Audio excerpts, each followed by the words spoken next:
El Señor esté con vosotros. Lectura del Santo Evangelio según San Mateo.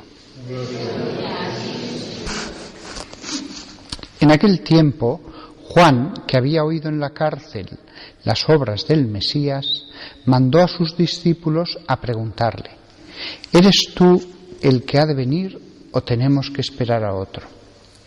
Jesús les respondió: id a anunciar a Juan lo que estáis viendo y oyendo.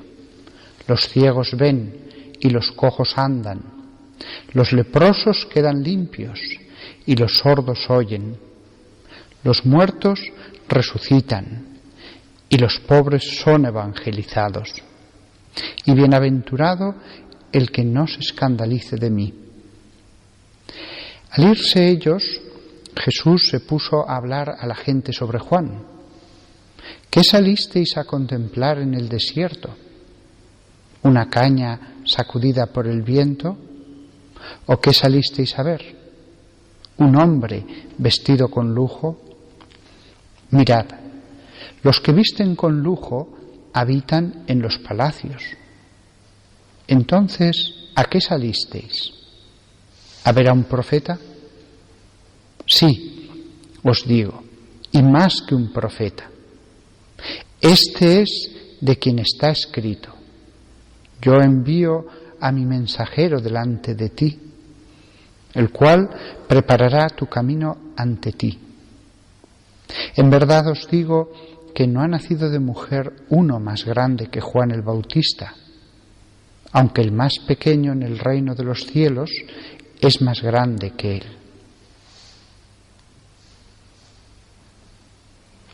Palabra del Señor.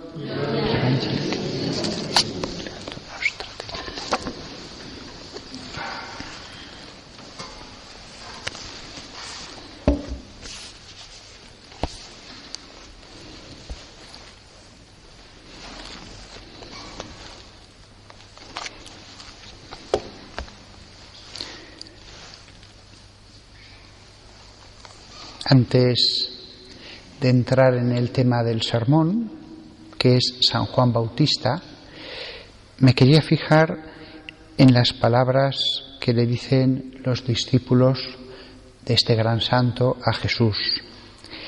¿Eres tú el que viene o tenemos que esperar a otro? Después de 2000 años, tantas generaciones, milagros, santos, todavía tanta gente en el mundo se hace esa pregunta: ¿eres tú el que viene o tenemos que esperar a otro? El mundo sigue esperando la salvación, o ha desesperado de que exista salvación alguna. Muchos ya ni la esperan y otros la buscan donde no la van a encontrar. Y le repetiríamos las palabras de Jesús: bendito el que no se escandaliza en mí. La palabra exacta es en mí. Todavía hay muchos que se escandalizan de la Iglesia, que lo que tiene es el mensaje de Cristo.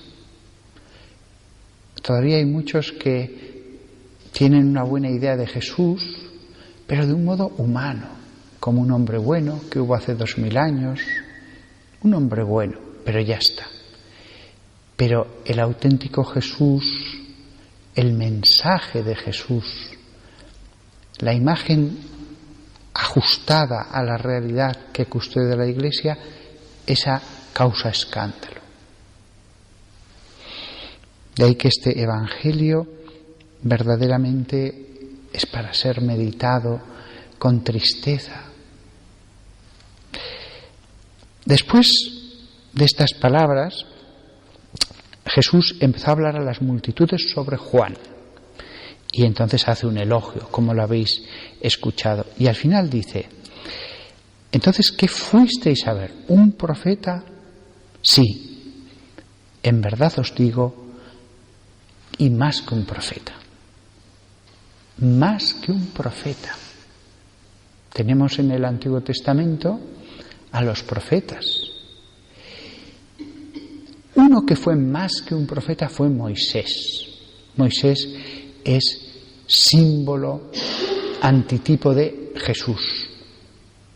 Realmente Moisés es como una sombra que prefigura lo que sería el Mesías en todo su poder.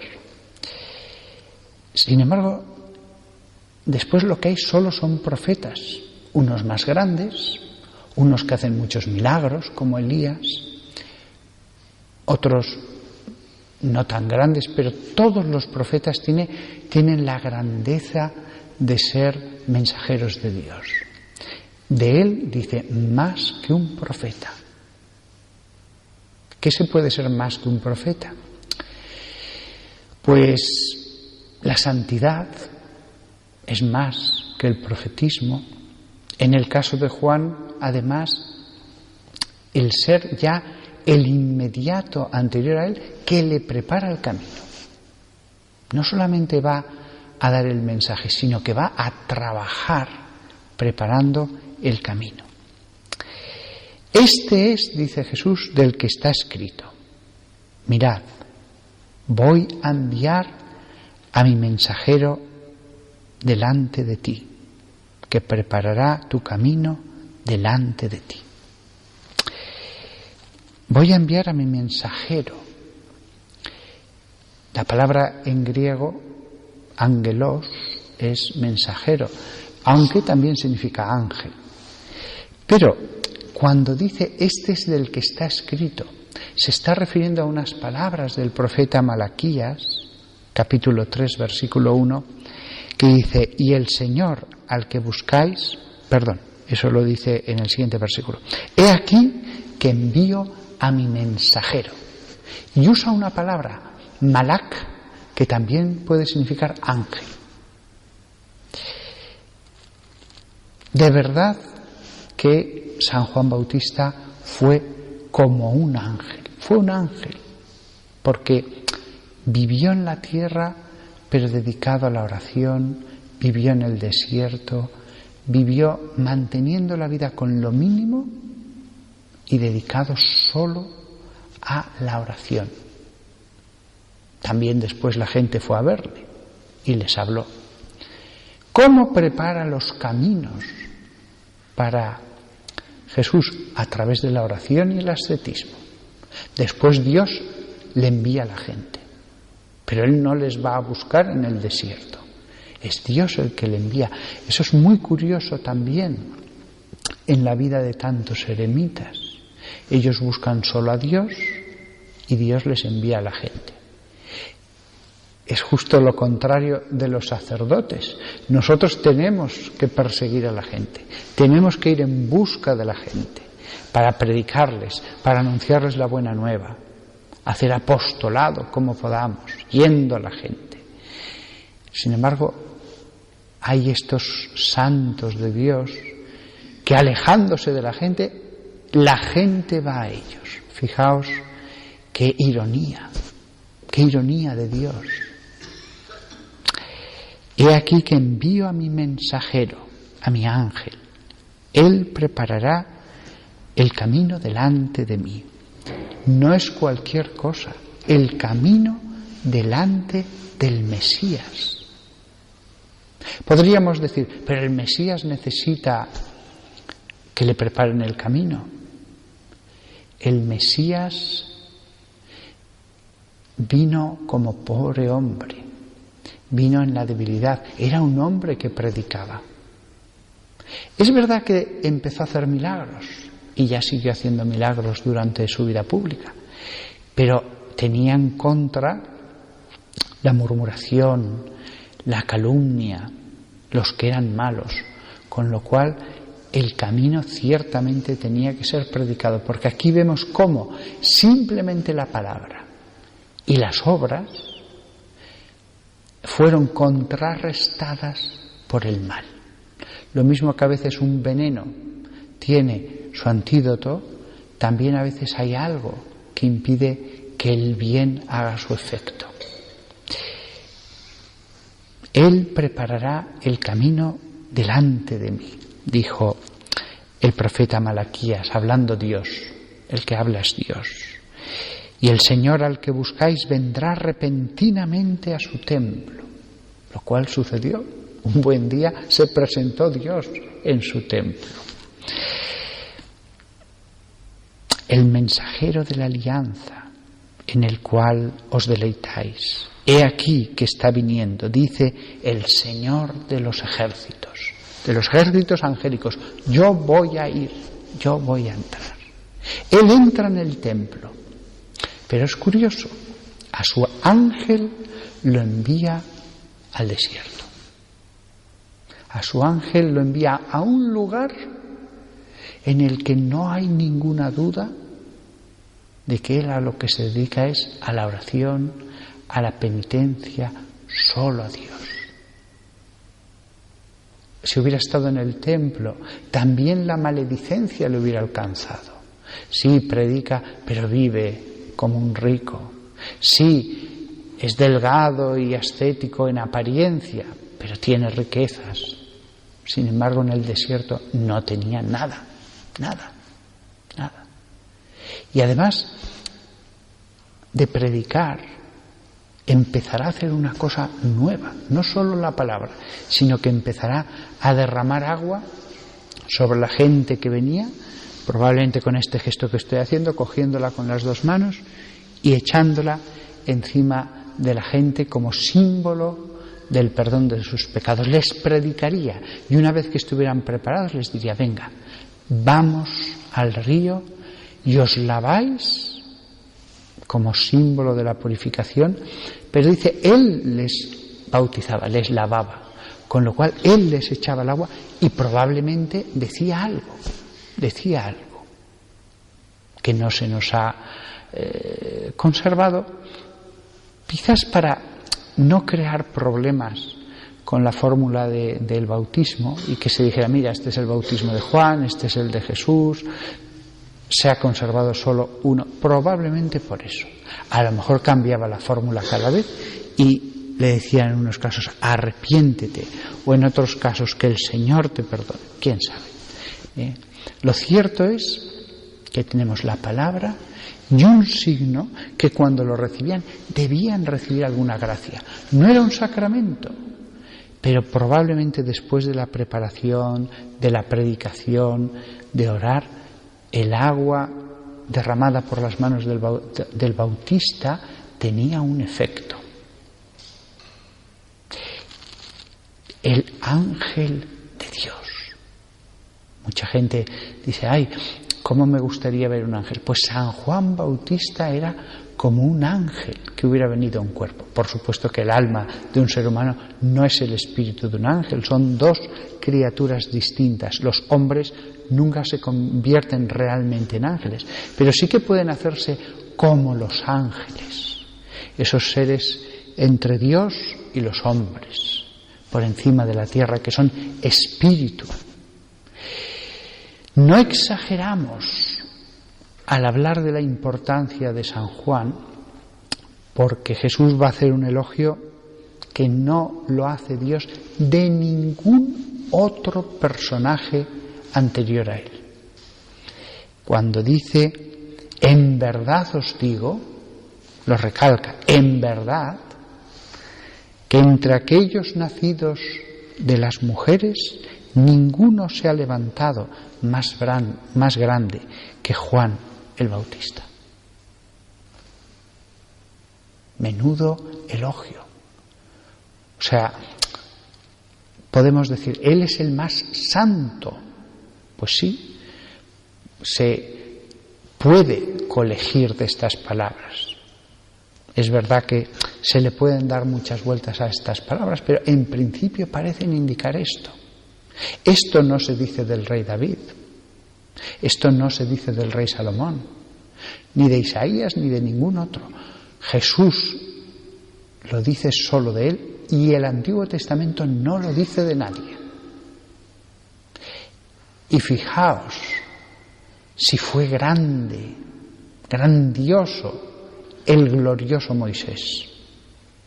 Y sin embargo Jesús al humilde Juan el Bautista en el desierto, dice, este es el más grande. Ninguno se ha levantado más grande que Juan el Bautista. Lo pone por encima de Moisés. Y qué cosas tan grandes hizo Moisés. Con lo cual vemos que en las cosas del Espíritu no debemos confundirnos por lo que se ve. Si fuera por lo que se ve, creeríamos que son más grandes otros. Y sin embargo Jesús dice, no, el más grande es este. Como aquella mujer que iba a echar una limosna al templo y dice, esta es la que más ha dado. Esta es la que más amor ha puesto en todo. No podemos juzgar, ni para bien ni para mal, no debemos juzgar. Pero al menos si nos equivocamos para bien, mejor que elogiemos a alguien. Así no hacemos daño. Pero no podemos juzgar. Por los hechos que vemos, ¿quién podría haber imaginado que él era el más grande? Y reparemos en una cosa muy importante. Era primo de Jesús. Lo lógico que podríamos pensar nosotros era, había hablado muchas veces con la Virgen María, era su sobrino, era un hombre que tenía cercanía, los familiares se visitaban en esa época, mucho, no como ahora. Las familias eran algo muy importante, no vivían excesivamente lejos encima. Lo que parecería lógico sería que Juan el Bautista se hubiera pegado a Jesús. Lo hubiera querido ver, lo hubiera querido escuchar. ¿Y qué hace? Se marcha lejos, al desierto. Hay que seguir siempre la inspiración de Dios. Hay que seguir siempre lo que sintamos que el Espíritu dice en el corazón. Humanamente hablando, ya os digo, parecería que lo lógico era que Juan el Bautista hubiera estado cerca. Y sin embargo el Espíritu le llevó al desierto. Por eso la importancia siempre de seguir al Espíritu. Siempre nos debemos regir por la razón. Pero esa es la norma general. Cuando nosotros sintamos en nuestro corazón que el Espíritu nos está pidiendo otra cosa, que nos está sugiriendo otra cosa, que nos dice, si quieres, por favor, esto otro, uno lo sabe. Si no está seguro, si no lo sabe, hay que seguir a la razón. Pero cuando uno sabe, y a veces se sabe, Dios me pide esto, pues ya está. No le demos más vueltas. No importa lo que digan los demás. Vamos a continuar con la misa. Y en cada misa que se celebra en el mundo se repiten las palabras de Juan Bautista. Fijaos, hay otros evangelistas, no se mencionan. En la misa no se mencionan partes de Salomón ni de Ezequiel, pero Juan el Bautista sí. En cada misa el sacerdote levanta la forma y dice las palabras de él. Este es el Cordero de Dios. Este es el Cordero de Dios, que quita los pecados del mundo. San Juan Bautista, justo antes del momento de la comunión. Es una cosa que yo siempre que menciono esa frase intento acordarme de él, porque es como si viviéramos en ese momento el episodio del Jordán, como si San Juan Bautista lo señalara. Momento verdaderamente sagrado. Y además yo en mi interior, esto os lo comparto, en el momento en que muestro la forma, me imagino el misterio de la transfiguración. Cuando ya no San Juan Bautista, sino Dios mismo dijo, este es mi Hijo, el amado. Lo muestra ante los 3 apóstoles. Y en la misa el sacerdote lo muestra ante el pueblo. Los dos episodios los recuerdo siempre en ese momento, el del Jordán y el del Tabor, porque verdaderamente soy yo el que lo dice, pero podría sonar una voz de lo alto que dijera: este es mi Hijo, el amado, en quien tengo mis complacencias. No, podría suceder el milagro. Solamente sucedió una vez para algunos en el Jordán, ni siquiera todos lo escucharon. Y solamente sucedió una vez en el Tabor, y solo también ante algunos. Con lo cual, no debemos pedir ni acostumbrarnos a que lo extraordinario suceda, pero aunque la voz no resuene de lo alto, invisiblemente a través de las Escrituras sí que resuena. Y por eso recito ese pequeño versículo. Que todos nosotros vivamos el momento de la monstración del misterio de Jesucristo en la Eucaristía como si estuviéramos en el Tabor, como si estuviéramos en el Jordán, como si San Juan Bautista nos lo señalara con su brazo enjuto aquí delante de todos para que hagamos un acto de fe.